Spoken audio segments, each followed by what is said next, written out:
recording going?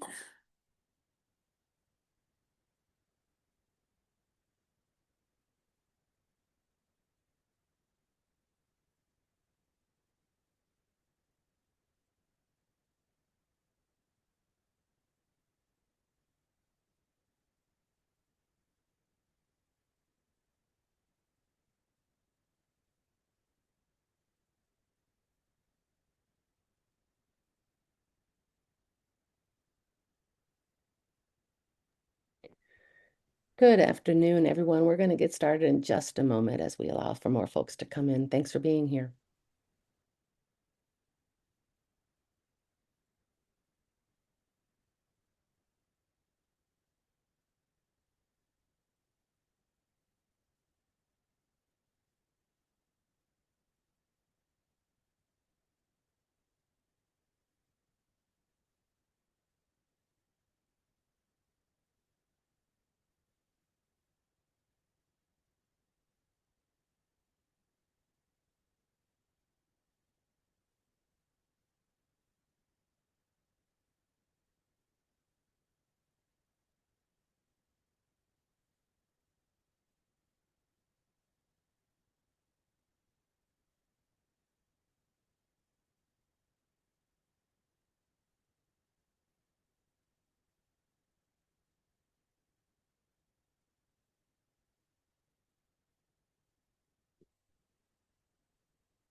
Good evening, everybody. Do you like how I changed the time from afternoon to evening once we passed 5 p.m.? Thank you all so much for being here. My name is Kim Schultz. I'm the Director of Interreligious Engagement here at CTS, and I'm very happy to have you all here for our monthly December version of Wednesday gatherings. We are very happy to have a very special guest with us, Rabbi Steven Phillip, this month, who is going to be speaking on the approaching season of Hanukkah that we are excited to engage around dialogue with. Before we do that, just a couple of brief announcements. I know not always are we able or willing to, but if you are able and or willing, turning your cameras on is also really nice to see faces and engage a bit more personally than seeing names and photos. If that is a possibility for you, we invite you to do that. I also invite you to open up your chat and use it. Say hello to each other. And please also use it for reactions during our hour together or questions. Our speakers will be looking for that and responding as we move through the hour together. So if you have thoughts that pop up, you don't have to hold them. You can go ahead and throw them in the chat or questions, and we'll be looking for them there. Um, and I think that that is all. We usually start our words of our Wednesday gatherings. Forgive me, so many gatherings, with a words of gathering. And this week we decided those of you who are staff or faculty or students at CTS might be familiar that we have been engaging students to create what we're calling Take a Moment, which are moments for reflection, prayer that students are offering and we're sharing with the CTS community from their points of view and giving some a moment to think about something different each week that we've been sending them out. And so we thought we would highlight one of them this month for you, so you get a peek at it. And our student Sam Bronson was very kind enough to be willing to share her take a moment. So we invite you to just sit for a moment, and Roxy, if you would start the video, please.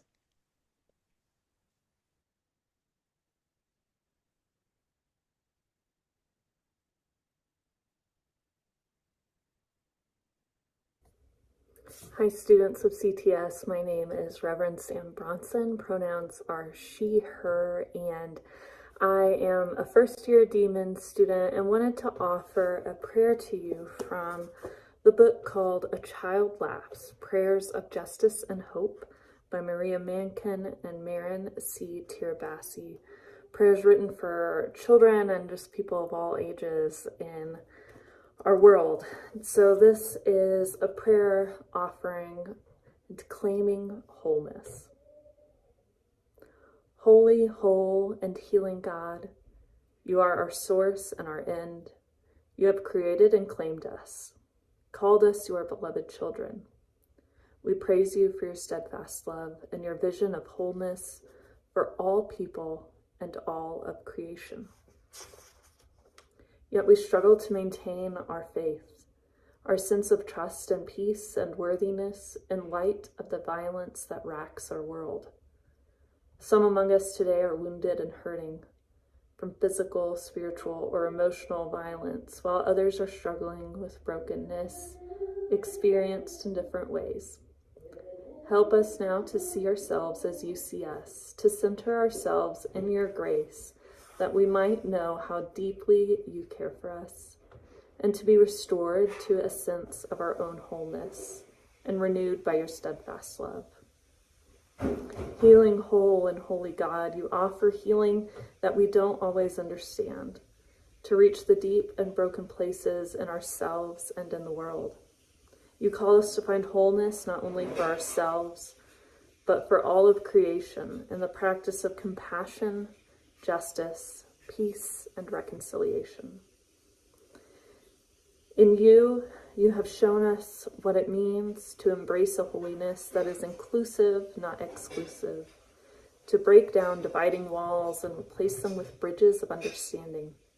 May we see our lives and our world as whole and holy, interdependent and mutually connected. May we become channels of your healing peace through which you proclaim of your love and your desire for fullness of life, that we have known you. Amen. I want to encourage all of you to find a moment of inner peace or wholeness this week, whether that's with yourself and between God or with family and friends and loved ones. My prayer is for peace for each and every one of you.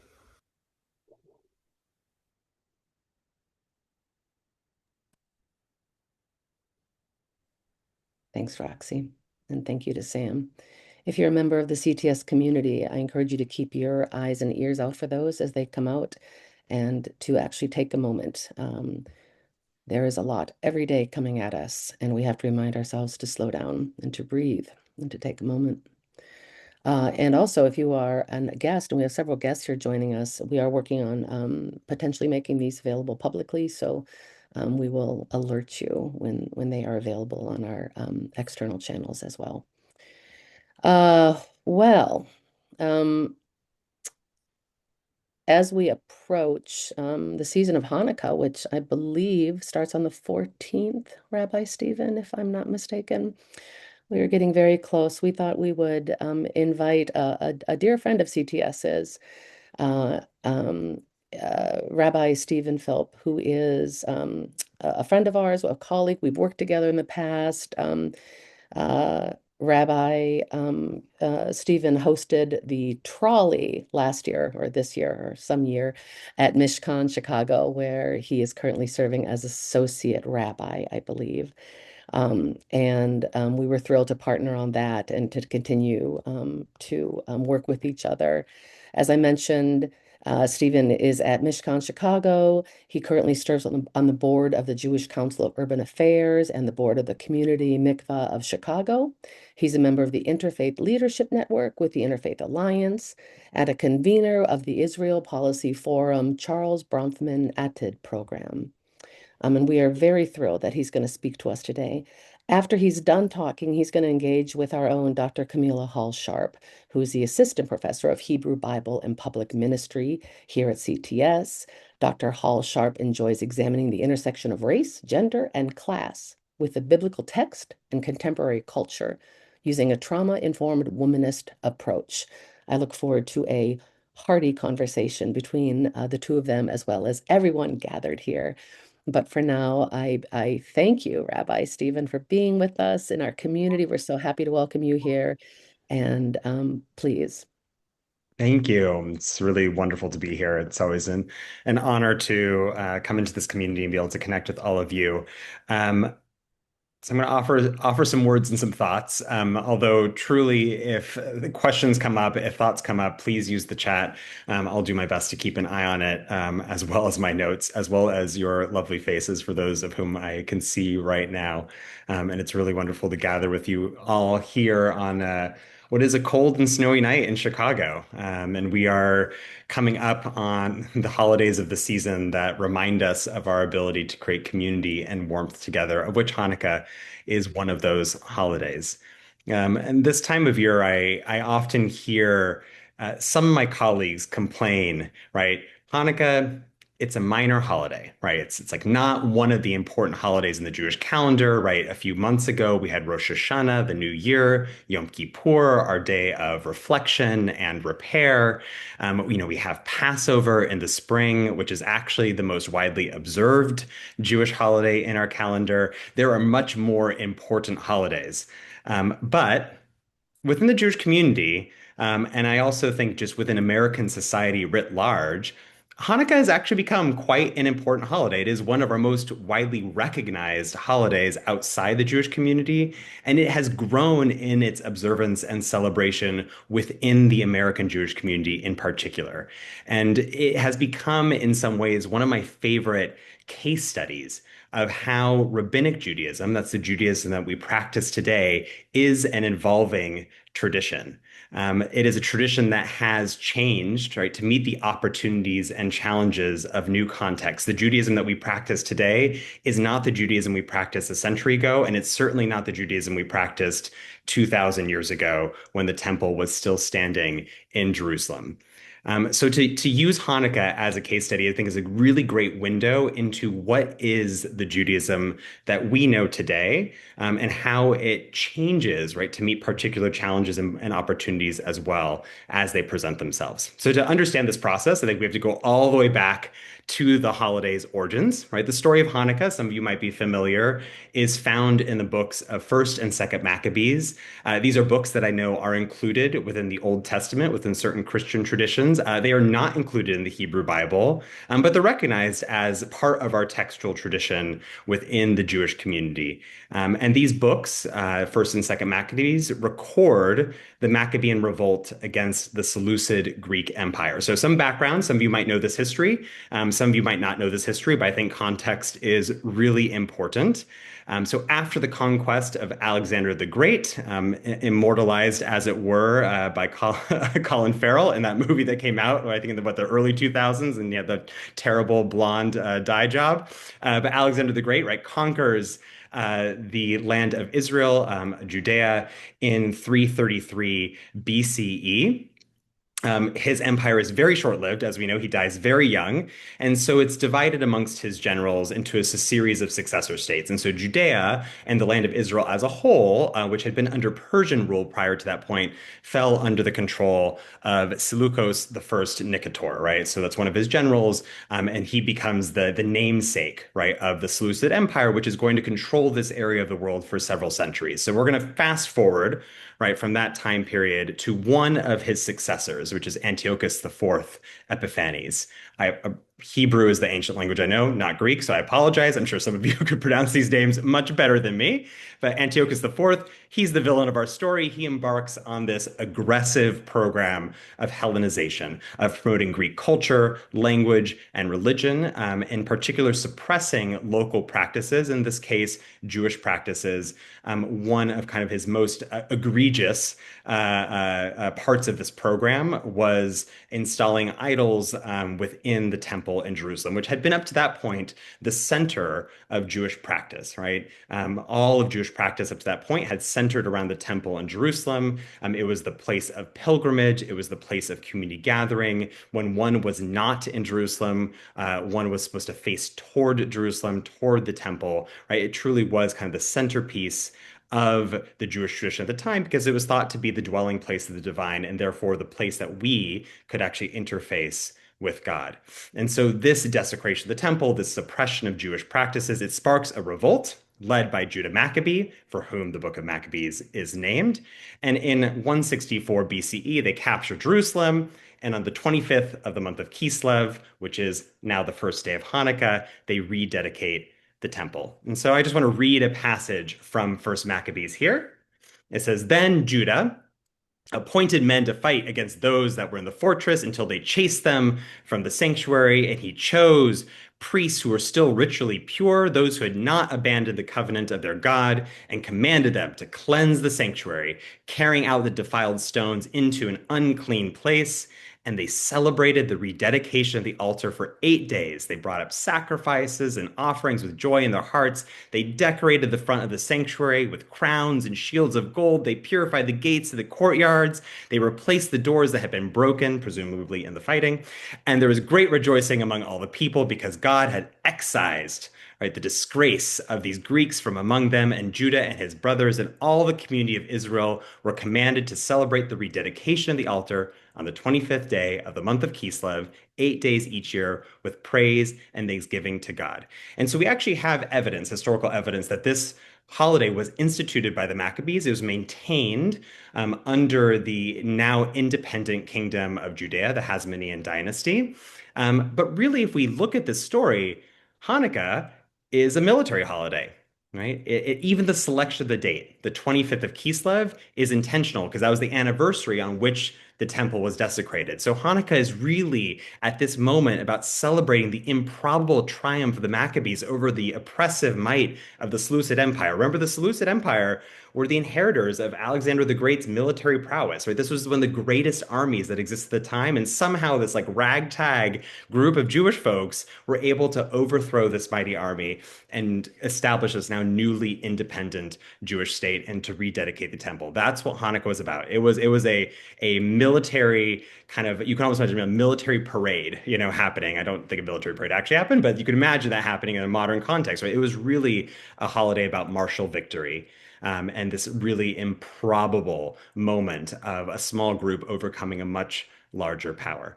So now this newly independent Jewish kingdom, it does not last for very long. The Maccabees, great warriors, terrible statesmen, and soon Judea becomes a vassal state of the rapidly expanding Roman Empire, right? This is within less than a century, right? The new kingdom is established, and within a century, it is now under Roman rule. However, this kind of Maccabean spirit of revolt, it stays alive, at least among some of the Jews living under Roman rule. And so there are three successive rebellions that happen. There's the first Roman Jewish War. It's around 66 to 74 CE. We're now in the Common Era. The second Roman Jewish, or Kitos War, it's called, for 2 years, 116 CE. And there's the Bar Kokhba revolt, so named because there was this kind of messianic figure that emerged named Bar Kokhba, who led a rebellion from 132 to about 135 or 136 CE. If all those dates are going in one ear and out the other, totally fine. Just know that from about 60 CE to 130 CE, there are three successive rebellions, and you can probably guess by the fact that there's three successive rebellions that they are not successful. They are, in fact, disastrous rebellions. In the first rebellion, right, in the year 70 CE, the second temple is destroyed. Not even just desecrated, it is destroyed. It is reduced to rubble. And if Roman accounts are accurate, which we think that they're probably fairly accurate, hundreds of thousands of people are killed. These are bloody, terrible wars where at the end of this process, if you were a person living in the land of Israel at the time, you probably knew somebody who was killed, if not somebody within your own family killed in this conflict. And by the third rebellion, the third failed rebellion, it has become clear, at least to a small group of Jews that we now call the rabbis, it has become clear that the previous system of temple-based worship is not returning, at least not anytime soon. And one of the consequences, actually, of this successive series of rebellions is not only the temple being destroyed, Jerusalem is razed to the ground, and the Jewish population is largely placed into exile. So the world has changed in a way that must have seemed like everything they knew, everything that was comfortable and familiar was ending around them. And in some ways, the rabbis were really conscious of the fact that they were at least in part to blame, right? That all this infighting within the Jewish community, a very famous text that comes from this time period says, why was the Second Temple destroyed? Because of hatred growing within the Jewish community, not towards other peoples, but actually towards each other. And they were painfully aware that there were elements within their community who had sparked this kind of or fomented this rebellious spirit. And so the rabbis become very allergic to messianic figures at this point, right? They're not big fans of people who claim particularly through martial means, to be leading towards a better world. And they also embark on this really ambitious project. So this group of rabbis, they begin to reshape Judaism into something that can adapt to new context. Exile, in particular, is one context that they need to adapt to. And it's important to note, right, that temple-based Judaism was also a land-based practice shaped around the seasons and the change of seasons in the land of Israel. So the Judaism that we practice today, the Judaism that has really proven resilient in the face of immense change, is born in this moment of responding to a rapidly changing and radically different context, one that they could have never imagined before that. And so they canonize, right, alongside the authoritative text of the Torah, this received oral tradition that we find today in a group of texts that we call the Talmud. This is the compendium of rabbinic teachings and conversations that give rabbinic Judaism its flexible character, driven by disagreement and debate. As they say, two Jews, three opinions. So the thing is, in this context, Hanukkah has become a problem. It is not a good idea to celebrate rebelling against an occupying force when this has failed multiple times to increasingly disastrous effect, right? The rabbis look at this holiday and they're like, maybe it's not a good idea when we have been routed by the Romans three times in a row and so many people have died to continue celebrating a martial holiday that is about overthrowing your oppressors. And so when discussing Hanukkah, if we open the Talmud, we find an entirely different story. So I'm going to read this text to you. They ask, what is Hanukkah? And they answer, the sages teach that on the 25th day of Kislev, right, the 8 days of Hanukkah begin.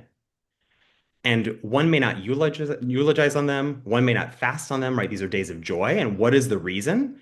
Well, when the Greeks entered the sanctuary, they defiled all the cruses of oil that were stored there. And when the Hasmoneans, right, the Maccabees emerged victorious, they searched and they found only one cruse of oil that was still closed with the seal of the high priest. There was only enough oil to light the menorah of the temple for one day, yet a miracle occurred, and the oil lasted for 8 days. This probably sounds more familiar to you. This probably sounds more familiar as a story of Hanukkah that many of you might have been exposed to. And the rabbis didn't have the ability to rewrite history, right? The Maccabees are still there, right? It's still about their victory. But in their retelling, they decenter this martial victory and they make the holiday about something else entirely. It's about a miracle of light, right? The miracle of oil lasting for 8 days, improbably. And it's not brought about by human hands but by divine intervention, right? The character of God becomes the focus of the story. It's no longer about these military heroes. It is now about God creating the conditions for this miracle to occur and for light to be the primary symbol by which we remember this moment. And so to kind of wrap up this part, so we can turn to more conversation, the celebration of Hanukkah, like Rabbinic Judaism as a whole, has continued to change over time, right? We see the shift from a martial holiday to a holiday that is about the celebration of light within darkness, and in particular, the decentering of kind of human initiative and the centering of divine miracle. And really our ability to become co-creators in that. I think there's a beautiful lesson of lighting the Hanukkah itself. Sorry, a Hanukkah is a menorah. It's just a menorah that we use on Hanukkah. So kind of like how every square is a rectangle, but not every rectangle is a square, right? Every Hanukkah is a menorah, but not every menorah is a Hanukkah. So in lighting the Hanukkah, I think we actually really kind of like bring in this lesson that we become co-creators in the miracle of light.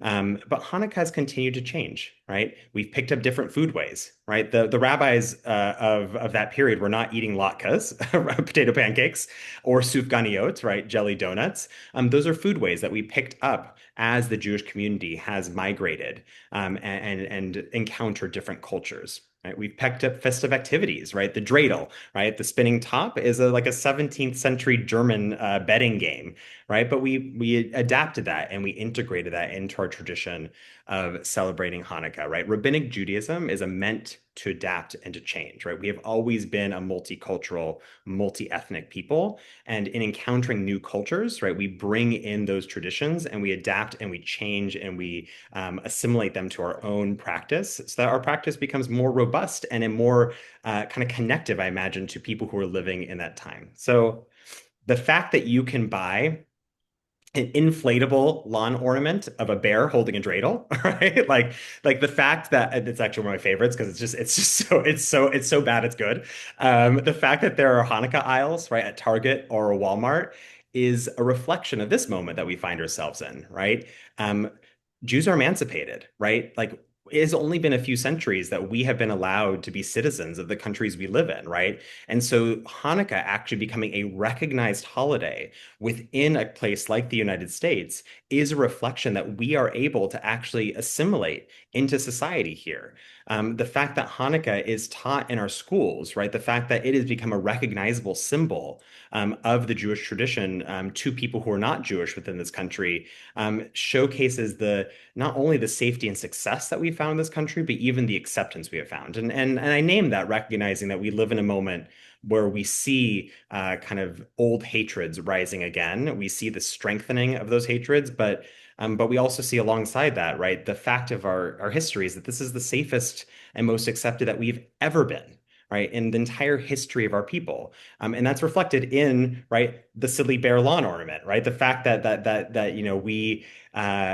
that we actually have the ability to celebrate our holiday in such a robust way. So I think Hanukkah becoming like the Jewish Christmas is something that we should really embrace because it demonstrates the ability of this tradition not only to adapt, not only to survive, but to thrive in really new and exciting ways. So however you celebrate the holidays, I say lean in and embrace because it shows the ability of, in this particular case, I'm talking about the Jewish tradition, but I think it shows the ability of all of our traditions to change, in response to context and to find new ways and new modes of expression that allow us to connect to really old stories and make those stories our own in our own unique way. So I'll pause there. I would rather talk and be in dialogue, but I just wanted to give us some context, both historical and current, to understand like how do we get from martial victory to Hanukkah stockings. Thank you, Rabbi Steven. Really appreciate you giving us the historical background to kind of set the ground for the conversation. I'm a lover of history, so it's always great for me to hear the history behind the things. You touched on so many points. A couple of things I definitely want to talk about. Because at the end you were talking about how you kind of shift into this Jewish Christmas and how it's beneficial with the increased public visibility of the Hanukkah. And I heard you say some things about assimilation and a couple things, but if you could speak a little bit more to that, but also what might be lost in the transformation of it becoming the Jewish Christmas. Absolutely. Um, I think there is a particular beauty to Hanukkah entering the mainstream conversation of this season. Um, and we also, I think, see, or I'll speak personally, I see how whether we're talking about Hanukkah, whether we're talking about Christmas, really any of the holidays of the season, the mechanisms of capitalism, right, the commodification of these holidays can really shift our focus from what the message of the season truly is to an obsession with right consumerism to a growing gap between the haves and the have-nots, right? The pressures that it puts on families to respond to these holidays in particular ways, the ways that it can emphasize maybe what is lacking or missing in our lives. I know this can be a season of incredible isolation and loneliness for some people. And so for there to be this kind of commodified image of what the holiday should be or should look like, I think can be really painful and heartbreaking for some folks. Um, it's hard though. I think it's a double-edged sword in some ways. I'll admit, Uber just came out with a new holiday commercial. I don't know if anybody's seen it, but it's about a young woman on her drive home, and throughout the drive, she's reflecting on both beautiful moments and moments of rupture with her father. And she shows up, and they give each other a big hug. I'm crying, right? Like watching an Uber commercial. Um, which is to say that it's more complicated, right, than just like commodification bad, right? Message of the season good, because like that commercial actually in some ways reminded me like the beauty of these moments, that the holidays can be moments of reflection and reconnection. And so in the same way, right, we can and we should be very critical of the way that the Target Hanukkah aisle, right, encourages consumerism. We have to question, right, are these products being produced in ethical ways, ways that match the ethics or tradition? Is it actually bringing us closer to the message of light and community that Hanukkah is about? And also, I teach a conversion class, and I have students who are like, it's really great that I can go and buy a Hanukkah for 20 bucks. And it's beautiful and it makes me feel connected to the holiday and I can find it next door. I don't have to go searching somewhere, right, to find this. And I can see myself reflected walking through, whether this are my conversion students or whether it's somebody else in my community, right, to walk into a space, especially because Christmas is so ubiquitous at this time, and to see the blue and silver, of Hanukkah and be like, oh yeah, like I also belong here. That's really powerful. Yeah, thanks. And I want to say this before I go into my next question. If anybody in the chat, if you have any questions or comments or anything you want to say, please feel free to put them in the chat even as we're talking. We want to make sure everybody's kind of included in the conversation. But going back even more to this commercialization, and you kind of leaned on this as you were talking about how things that adapt as you go, as Judaism adapts. What ways do you think the U.S. context in particular has contributed to this Hanukkah becoming a Jewish Christmas? I'm gonna stop right there, and then I'll come back with something. Mm-hmm. Look, I will admit I am not an expert on how Christmas itself has changed in the context of American society. But from what I do understand, right, the importance of and the expansion of this season has been a very particular American thing. And now, right, as American culture become so uh, uh, has begun to influence, right, other cultures as well, right? I think we also see this expansion of this holiday in particular ways in Europe and other places that are kind of feeling the influence of the importance that we place on this season. And I will say this anecdotally, I am a Thanksgiving baby. I am very protective of November as a fall month. I truly, right, but earlier and earlier every year, right, I feel the creep of Christmas into my season, and and it's something that even in our own lifetimes, like I know that I've experienced an expansion of this holiday, both in terms of the time that we devote to it, and also the ways that we observe it. And Hanukkah, by proximity, has come to absorb some of those things. I think that in a desire to be inclusive, there has been a search for corollaries, right? If we're going to celebrate Christmas in school, well, it becomes really important then, I think in a beautiful way, to be like, okay, well, what other holidays can we bring in? And look at this, Hanukkah feels so familiar because it's about light and darkness, right? And in the same way that, Kwanzaa comes to be embraced and Diwali comes to be embraced, right? It's a way of trying to find parallels in other traditions, I think from a really good place of wanting to be more inclusive, and wanting to really embrace the multicultural project that I also believe in this country that we're continuously striving towards. We certainly have not reached Mm. that moment, but we're striving toward, right, Wow. that kind of embrace. Um, and whether we like it or not in the Jewish community, I think because of that proximity and because of the evolution of the importance of Christmas within American society, that weight has also kind of come to rest on Hanukkah as well. Mm. Um, and I guess the point that I was trying to make earlier is very much respect my colleagues and fellow Jews who say, no, no, no, like this is not our most important holiday. But I think that that misses an opportunity to embrace the fact that like our tradition has always been evolving. And what we emphasize and de-emphasize has changed based on our context and where we've been in history, where we found ourselves. And even more importantly than that, individual practice is the same, right? One's individual practice is not going to be consistent over the course of your life, right? What you're able to do, what you celebrate, what practices you bring into your own life is going to change based on where you are and who's in your life and what your resources are. And I think that's a beautiful thing to allow our practice to be adaptive and to be responsive. It always breaks my heart when people think that there's one right way, right, to be Jewish, and suddenly feel like a failure because they're no longer able to maintain that practice. Um, but if one is able to see their own practice as evolving and adaptive in response to what they're able to do, of course, I think it's important to always give yourself a little kick in the butt and say like, okay, like what is productively uncomfortable versus what am I just actually kind of being a little complacent about?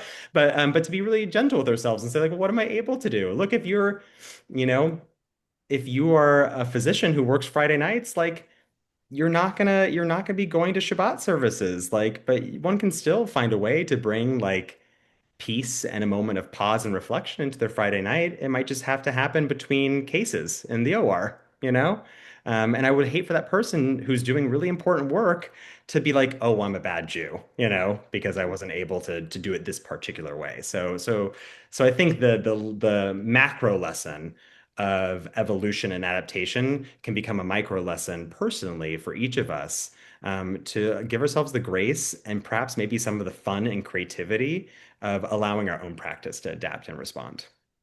That's helpful. And I have to say this too. So clearly, well, I'm not Jewish, but every time I hear Jewish Christmas, it makes me cringe. I'll just be honest. I'm like, oh, why are we doing like it? I feel some kind of way, but I have a reaction to it. But thinking about that, because as you were talking about, there are correlations with all these holidays, but how do we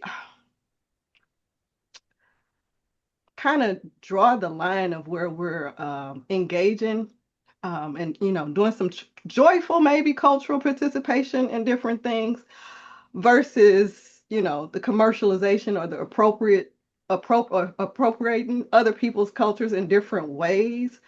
um how do you see we can kind of navigate something like that? Well, I think one of the best ways to avoid appropriation is to ask, am I being invited to do this by somebody for whom this is actually their genuine practice? And I say that with a full awareness that, I carry my queer and Jewish identities, but I'm also a cisgender white man, and so I have to be, I think, very careful when approaching other cultural practices even when invited in, and to really ask good questions about, okay, is it appropriate for me to take on this practice or to participate in a particular way? But I often think if somebody on the inside is inviting you in, that's a beautiful opportunity to experience something that may not be your own, practice. Um, but I think also too, and one of the reasons I actually think that this kind of historical knowledge is so important is particularly for Jews and for Christians.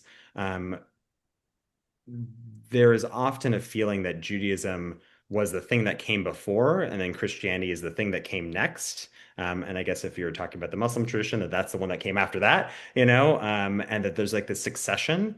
Um, but for Jews and Christians, right, we emerge from the same context, right? The same time that the rabbis, right, who are the Pharisees. I know that they're not the nicest folks in the New Testament, but there are heroes of our story. So right, as the same time as the Pharisees, the early rabbis are having conversations about how do we adapt to a rapidly changing and radically different context, right? The early Christians were also having that same conversation. We actually evolved in tandem. And so it's not that there were Jews and then there were Christians, right? It was that there was a Jewish, right, practice centered around the temple, and then there were rabbinic Jews, right? And there were Christians who came out from that context, and that we actually, for a lot of our history, were responding to each other, which is important both in the sense that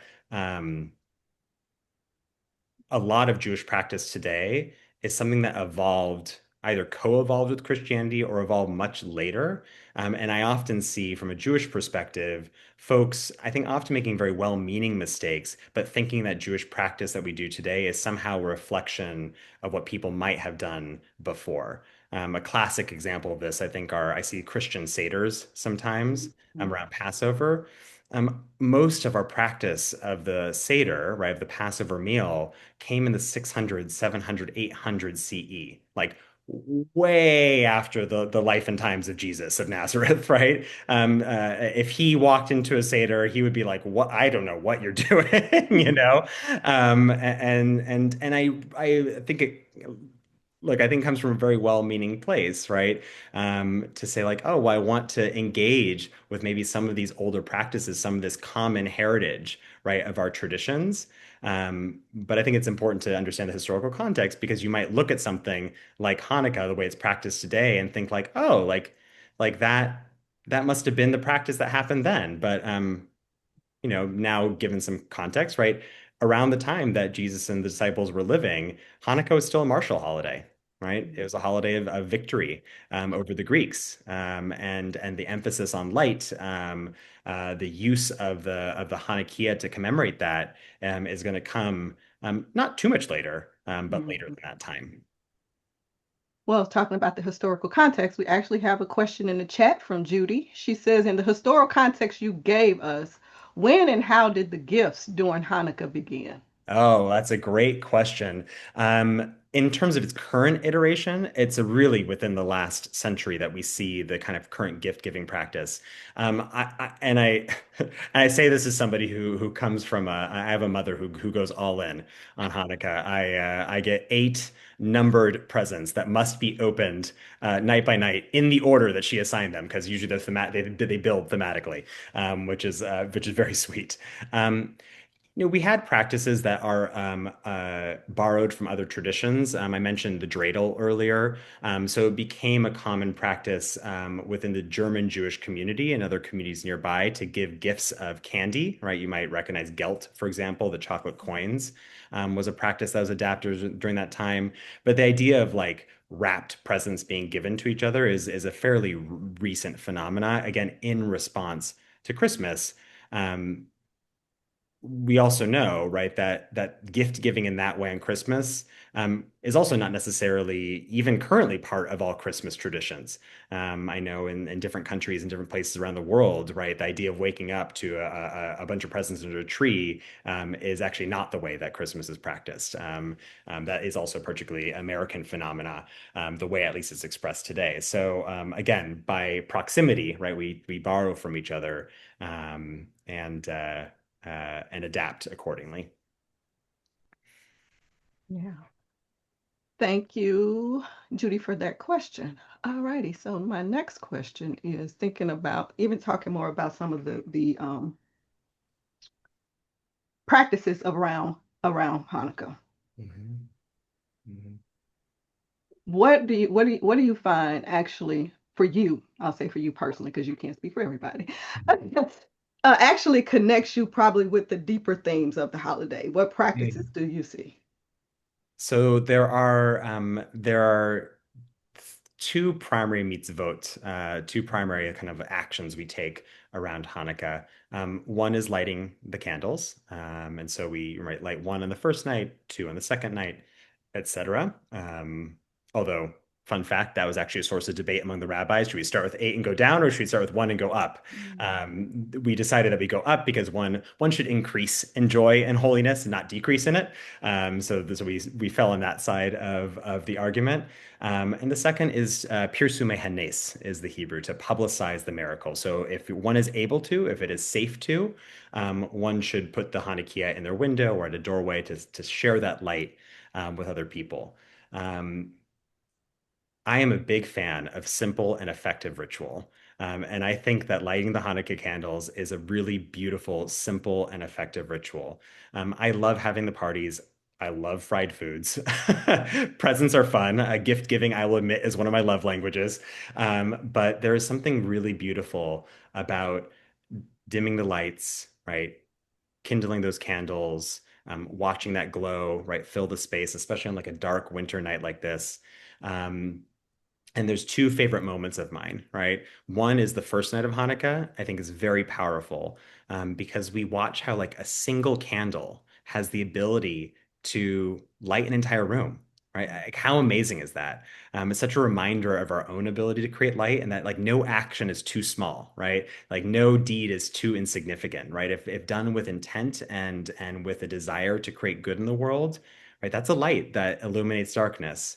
Um, my other favorite moment is the end of the holiday when you have the full Hanukkah blazing. It's the most Instagrammable moment of the holiday, but it always falls on one of the darkest nights of the year. And this year, actually, it's a very special year this year, which is the eighth night of Hanukkah. It always falls on the new moon. And it always falls on the new moon closest to the winter solstice, right? So, like, really the darkest night of the year. And on this year, it actually falls on the winter solstice. So, it is the darkest, longest night that we can possibly have in our calendar. And on that moment, we create the most light. And what a lesson for our times, right, that we live in, that in the face of improbable darkness, like we come together and we create light. And so, and that all comes from like these little candles, right, that like burn down in 30 minutes.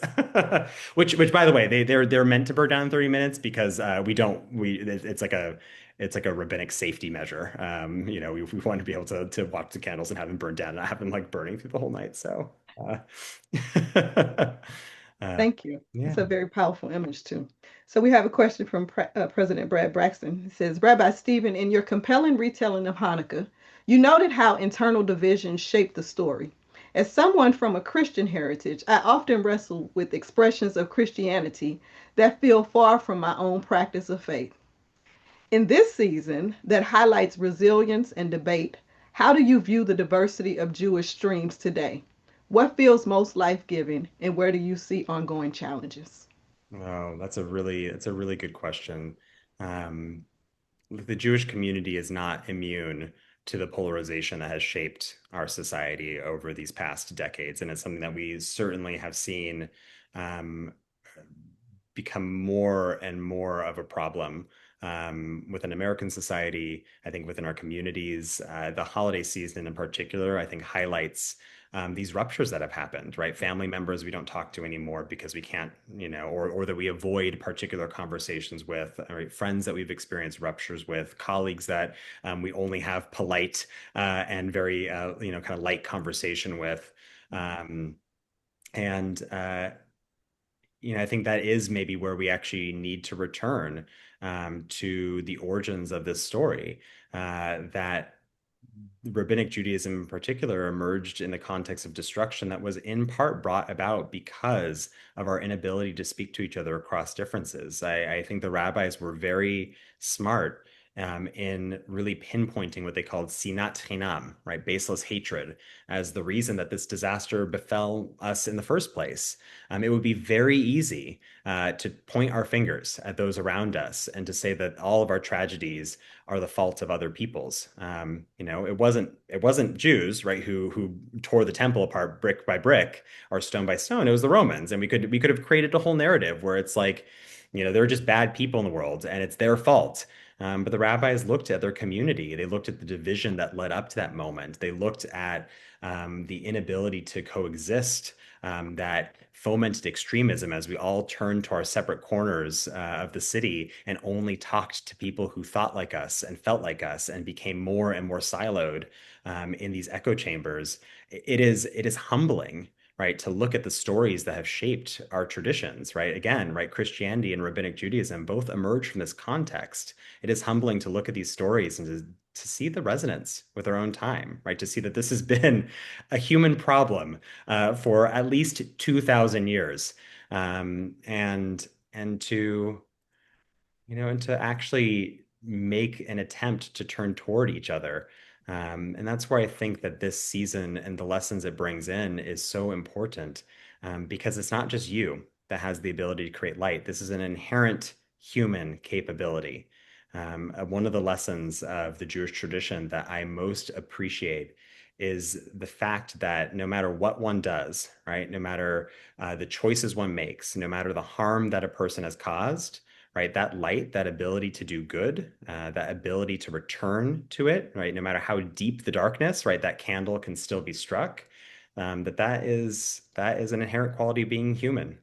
That there is no brokenness that can't be repaired. It might not look the same as it did before, but we have the ability to repair.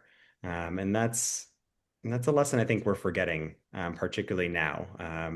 We have found ourselves in a moment, even within the Jewish community, where us versus them, you're on that side, I'm on this side, has unfortunately become the way that we move through the world. And even if, right, even if we have to sit on opposite sides of the aisle, right? And I recognize that there are conversations that are too hard to have. I recognize that there's moments where one needs to excuse themselves for their own well-being and safety. Even in those moments, to recognize that that person over there, right, is still a human being who carries that light within them, even if the darkness is kind of obscuring our ability to see it, is a very important lesson of this time. It's challenging though. It's challenging. I too struggle with that sometimes with particular people. Thank you for the question. I see a hand. I see Zachary. You have a question, Zachary? Oh, yes. Yeah, I probably should have wrote it down because it was something the rabbi was speaking about and it just piqued my mind. I wanted to ask. It was basically about how you explained that human pattern of where um, when society begins to disintegrate because of a lack of wanting to hear and listen to each other. It seems like you mentioned it. We've seen this for the past 2,000 years, but I would argue that's something that's been in society since creation, longer. So I wanted to know if Jewish writings in scripture or in the Torah, you ever came across occurrences where this pattern has actually been diverted. I can think of perhaps uh, Jonah, uh, eh, where society's collapse was diverted when they listened. But however, I want to ask the rabbi, uh, have you seen or come across in your research of where this type of phenomenon was diverted, where the people actually started to listen to each other and they were able to increase? Mm. That's a beautiful question. Um, yes. So I mentioned earlier that there's a debate among the rabbis about how we light the Hanukkah. That debate actually occurs between two rabbis who found two of our greatest schools of thought, Rabbi Hillel and Rabbi Shammai. You might recognize the name Hillel from the institutions on many university campuses, but Hillel and Shammai are two of our greatest scholars. They actually lived in the late first century BCE, so kind of around the year 30, year 20. So they were some of the earliest rabbis, and right, these are folks who existed before, right, rabbinic Judaism really came into formation. Right, they're alive when the Second Temple is still standing. They're there as these divisions begin to break apart the Jewish community. They disagree on hundreds of things, right? Like their debates and their disagreements are one of the core components of the rabbinic tradition. They even disagree on the laws of marriage, which have deep implications, right, for family structure and for the children who are born to those marriages. And yet, um, they say that they came to each other in debate with great forbearance and love. They would always state the argument of the other person in the best possible light before stating their rebuttal. And even when they disagreed on things as fundamental as how to create families, how to marry, they still let their children marry each other, right? Like what a beautiful example of how people could, it's not just disagreeing on how to light a Hanukkah, although that's important, right? It's disagreeing on deep ethical and moral issues within the Jewish tradition, and yet they become the foundation of rabbinic Judaism, which still exists today, right? We're still here. partially because, or actually, I think partially, I think largely because, right, the people who began this tradition were able to look at each other across difference and still say, "You're family," right? Um, my child loves your child, and we're going to show up at the wedding together, and we're going to stand under the chuppah, the wedding canopy. We're going to lift them with chairs. That might be an anachronism. We do that in current Jewish weddings. We're going to lift them in chairs, though, at least in my anachronistic memory of these weddings, and we're going to celebrate with each other, because in the end, right, we're still part of this human family. So. Um, I think that's a model that we can follow. So just as, right, we see this pattern perpetuating itself across human history for thousands of years, we also have very old examples of people, even in moments of deep disagreement, and these are fundamental differences, coming together to celebrate what's good, right, to celebrate love and connection and community, and to still coexist with each other, even as they continue to keep the debate going, right? So thank you for that question. Oh, yes, and thank Thank you, Rabbi Mikva, in I the was chat, like, which is that, right? One of the reasons, right, that these debates in particular are held so highly is that were called l'shem shamayim, for the sake of heaven. I often like to translate that as for the sake of a greater truth, right? An important feature of these debates is that in their pursuit of truth, they were looking for truth together. They were not looking to just bludgeon the other person with their particular truth. You know, they were willing to admit when they were wrong, which is, I think, a fundamentally important part of this as well. So thank you for that reminder and expansion there. thank you, Rabbi Steven. We're coming to the close of our time, but I do, because one of the things you said that I love is this is a days of joy, right? This is a celebration of the days of joy as we try to think about this going forward. And as it becomes more, it's not a minor holiday. It's particular for me. Anything that's celebrating joy, I think should be a major holiday.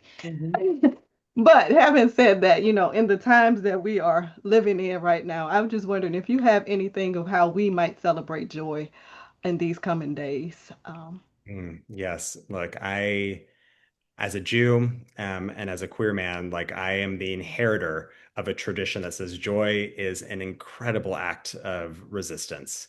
And it is not an act of naivete, right? Finding joy in this moment does not deny or pretend that the hard things aren't there. But it is so important in holding all that is broken in the world right now, all that needs to be fixed, to create space alongside that, to recognize what is good and what is right, and to remind ourselves and reorient ourselves to, like, what are we fighting for, right? Because the fight is here. The fight is here. There is a lot in the world that we need to fix, and we need to fix together. So how do we sustain ourselves in that moment? Well, we sustain ourselves by coming together, right, and kindling that light, whether it's a literal candle or whether it's just the light of being together in community, and reminding ourselves, like, yeah, this is why we're doing this. This is why we're doing this. And so, um, I would say, if one feels guilty, about feeling a little joy in this moment, I actually think it is just as important as all of the advocacy and all of the work that we're doing, because it's keeping alive. It's keeping alive, um, what we're fighting for. There's a beautiful, beautiful story, that, as the Israelites are fleeing Egypt, right, abandoning this place of oppression and of slavery, and they're going, out into the wilderness, right? There's a group of women who pack musical instruments, and some people might have looked at them and been like, No, I "What are didn't. you doing? Like, why are you doing this?" But then there's a moment when they reach the other shore of the Sea of Reeds, and they pick up those instruments and they celebrate and they dance, and it's like, oh yeah, like, just as we need to, bring the tools of change, we also need to bring the tools of the world that we want to live in the future as well. So. Thank you so much. I'm going to turn it back over to Kim. Thank you both so much, Dr. Hall Sharp, for your engaging questions and conversation. So grateful for this conversation. And Rabbi Steven, thank you for the joy as an act of resistance. Every time I hear that, I go, yes, lock that in. So thank you for ending us on that note, and for your spirit, and for you bringing some light into the darkness around us on this evening. We are very grateful for that.